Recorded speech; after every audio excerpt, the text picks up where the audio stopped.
Aujourd'hui, dans ta capsule VIP avec Pasteur Guy, je partage sur 3 voleurs de paix.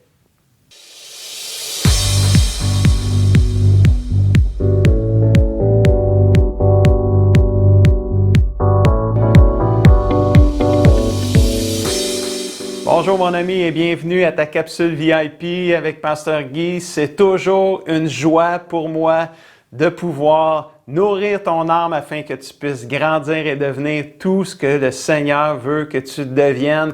Es-tu prêt de nourrir ton âme aujourd'hui? Je crois que oui. Et le titre de la capsule aujourd'hui, c'est 3 voleurs de paix.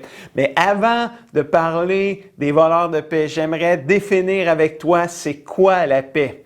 Et la paix en général, la définition de la paix selon le dictionnaire, c'est l'état d'un groupe de personnes qui ne sont pas en conflit. Là, si on parle de plusieurs personnes ensemble, quand plusieurs personnes sont ensemble, ne sont pas en conflit, on peut dire qu'ils sont dans un état de paix. C'est aussi l'état de tranquillité, de repos dans une personne individuelle. C'est l'état de quelqu'un qui jouit du calme intérieur et de la tranquillité. C'est l'absence d'agitation. C'est ça la paix, c'est l'absence d'agitation, de lutte sociale et de disputes.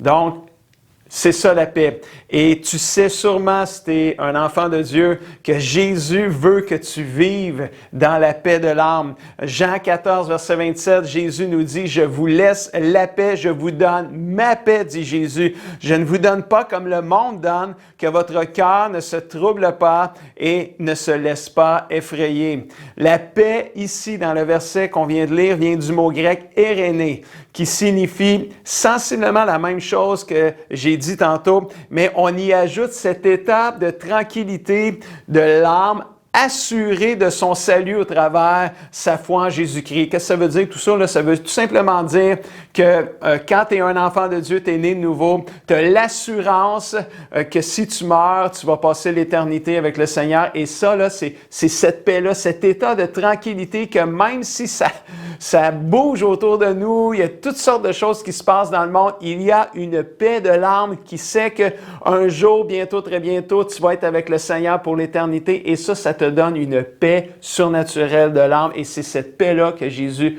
veut pour toi et moi. Si je te demande, veux-tu cette paix que Jésus donne et veux-tu la vivre à tous les jours? Tu vas dire oui, c'est sûr que tu vas dire oui.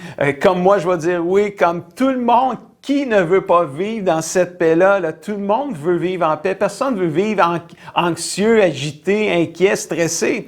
Et si tu sais que Jésus te donne sa paix, pourquoi vis-tu trop souvent avec un cœur troublé et apeuré au lieu d'un cœur paisible? Bonne question, hein? Mais je vais répondre à cette question-là pour toi. Sais-tu pourquoi ça arrive que tu peux vivre souvent avec un cœur troublé, effrayé? Mais c'est parce qu'il y a des voleurs de paix partout autour de toi. Et je veux partager avec toi aujourd'hui 3 voleurs de paix. Il y en a beaucoup plus que 3, c'est sûr, mais je vais en parler de 3 aujourd'hui. Le premier voleur de paix que je veux parler avec toi, c'est la peur.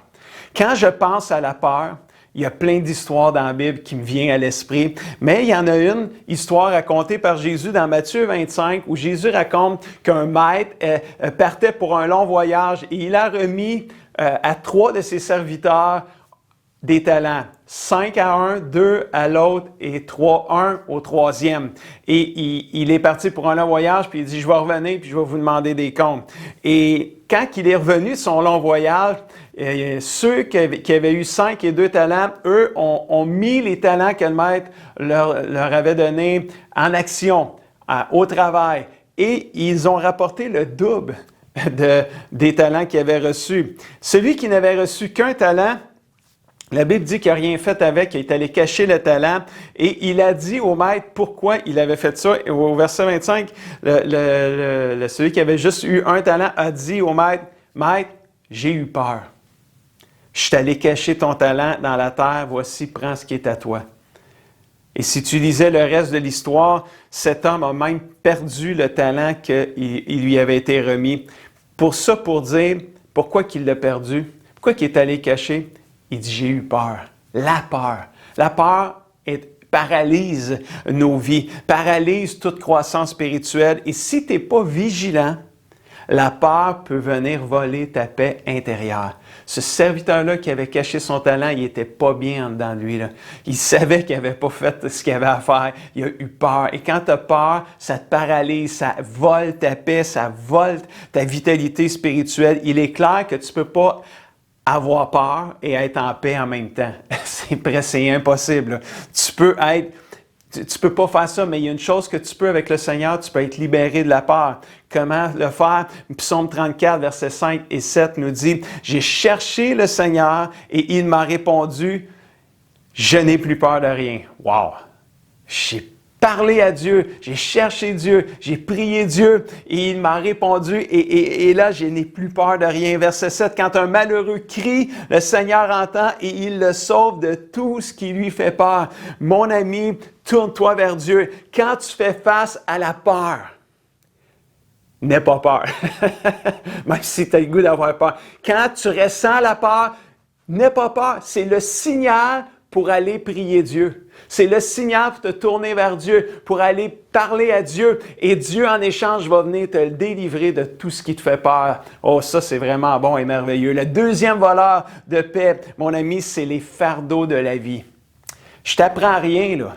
Si je te dis que parfois la vie est dure et pas facile, que les fardeaux sont lourds et difficiles à supporter, que ce soit des troubles familiaux, des conflits entre amis, une perte d'emploi, la mort d'un être cher, la surcharge de travail. On le vit, là, les infirmières sont constamment demandées d'une surcharge de travail. Ça alourdit, ça crée de la lourdeur, ça crée des fardeaux, une perte d'emploi. Comme je disais, de nombreuses activités, là, ça bouge, ça tourbillonne de partout. Une pandémie mondiale comme on vit depuis trop longtemps. Et si tu ajoutes à ça les péchés qui alourdissent ta vie, tu finis par être fatigué et chargé. Les fardeaux de la vie sont de véritables voleurs de paix. Quoi faire quand on est alourdi par les fardeaux de la vie? Psaume 55, verset 23. « Rejette ton ou tes fardeaux sur le Seigneur, sur l'Éternel. Il prendra soin de toi et il ne laissera pas le juste s'écrouler pour toujours. » Quelle promesse extraordinaire! C'est comme, le Seigneur, il sait qu'on va vivre des fardeaux. Fait qu'il nous dit quoi faire quand ça arrive. « Rejette ton ou tes fardeaux sur moi. Je vais prendre soin de toi. Je ne te laisserai jamais t'écrouler. » Wow! Quelle promesse extraordinaire! Les fardeaux de la vie sont inévitables, mais en les donnant à ton Dieu, ils ne viendront pas voler ta paix et ta vitalité spirituelle. Jésus dit un texte que plusieurs connaissent, peut-être que toi-même tu le connais. Matthieu 11, versets 28 et 29. « Venez auprès de moi, vous tous qui portez des charges très lourdes et qui êtes fatigués, et moi, je vous donnerai le repos. Cherche pas à vous dominer, dit Jésus. Prenez donc vous aussi la charge que je vous propose. Devenez mes disciples et vous trouverez le repos pour vous-même. » Quelle merveilleuse promesse! Et le mot repos ici là, vient du grec anapoo, qui signifie permettre à quelqu'un de rester tranquille dans une attente calme et patiente. C'est quoi? Le Seigneur revient bientôt, là, c'est une promesse. Jésus il revient, il a dit, je vais revenir. Mais en attendant, il veut nous donner la paix, puis il veut donner du repos. Ça veut dire quoi? Le repos, là, c'est de rester tranquille pendant qu'on attend calmement et patiemment le retour de Jésus-Christ. Qui veut la paix et le repos de Dieu? Mon ami, les fardeaux de la vie, on va tout en vivre. Mais quand tu ressens lourd, quand tu ressens ces fardeaux de la vie-là, ne te stresse pas, n'aie pas peur, parce que c'est un signal pour venir auprès de Jésus. Viens à moi, dit Jésus. Si tu es chargé et alourdi par la vie, fatigué, je vais te donner du repos et la paix de l'âme. Troisième voleur, les inquiétudes. Oh, t'as facile celle-là, là, tu sais. De tous les voleurs de paix, les inquiétudes, ça vient en haut de la liste. Même si je l'ai mis troisième, je voulais finir avec ça, mais les inquiétudes, là, ça vient en haut. C'est des véritables voleurs de paix. Quand tu commences à regarder à ce qui se passe autour de toi, à entendre tout ce qui se dit, à écouter les nouvelles, à suivre les réseaux sociaux, c'est inévitable de faire face aux inquiétudes. Puis on n'a pas besoin d'une pandémie comme on vit présentement pour être inquiet de la vie, là. Avant la COVID, là, avant la pandémie, là, les occasions de s'inquiéter, y étaient grandes aussi, là. C'est juste que la COVID se sont juste multipliées. Tu t'inquiètes à propos de tes enfants, à propos de tes parents, de tes amis, de ton église, de ton travail, de l'avenir, de ta santé, etc. Quand tu t'inquiètes, Je pense comment il y en a qui s'inquiètent de s'inquiéter. Fait que nous, on commence à s'inquiéter. Quand tu t'inquiètes, c'est évident que tu n'es pas dans un état de paix. Les inquiétudes sont de véritables voleurs de paix. Tu peux même t'inquiéter de choses qui peuvent paraître bonnes, mais qui vont venir voler ta paix et ta joie pareil. Parce que tu t'inquiètes pour des choses qui sont peut-être bonnes, mais qui ne sont pas les plus importantes. Je pense à Marthe et Marie. C'est une histoire, c'est un classique. Hein? Puis je vais te lire les 4 courts versets de cette courte histoire-là qu'on a dans la Bible, où Jésus arrive chez Marthe, puis tu vas tout comprendre ce que je veux dire par là. Marthe a une sœur, Luc 10, 39, 42. Marthe a une sœur qui s'appelle Marie. Et là, Jésus arrive dans la maison, puis Marie s'assoit au pied du Seigneur et elle écoute tout ce que Jésus a à lui dire. Marthe, elle est dans la cuisine, elle est très occupée à tout préparer pour accueillir Jésus et préparer le repas. Puis là, elle vient auprès de Jésus et elle dit, « Seigneur, ma sœur me laisse seule pour tout préparer. Ça te fait rien? Dis-lui donc de m'aider. » Le Seigneur lui répond, « Marthe, Marthe, tu t'inquiètes et tu as du souci pour beaucoup de choses. Mais une seule est nécessaire et Marie a choisi ce qui est vraiment bon et personne ne lui enlèvera. » Mon ami, attention aux inquiétudes. Elles sont même pour les choses qui peuvent paraître bonnes. Le plus important, c'est ta relation avec Jésus-Christ. C'est ça que Jésus est en train de dire. C'est ça qui est le plus important. Si tu es pour t'inquiéter de quelque chose, aie du souci pour ton âme et non pas juste pour les choses à côté. Attention aux inquiétudes, elles sont de véritables voleurs de paix. Mais quoi faire, Pasteur Guy, quand je m'inquiète? Très bonne question. Philippiens 4, 6 et 7, le verset classique pour les inquiétudes. « Ne soyez inquiets de rien, mais demandez toujours à Dieu ce qu'il vous faut. Et quand vous priez, faites vos demandes avec un cœur reconnaissant et la paix de Dieu, qui dépasse ce qu'on peut comprendre, va garder nos cœurs et nos pensées unis à Jésus-Christ dans la paix de Dieu. » Quand tu t'inquiètes, inquiète-toi pas. C'est juste le signal de pouvoir venir à Jésus-Christ puis lui donner tes inquiétudes en échange de sa paix. Prier, lire, méditer la parole de Dieu, chanter des louanges, prendre du temps avec le Seigneur ne sont pas des pertes de temps, mon ami. Ce sont des outils pour repousser les voleurs de paix.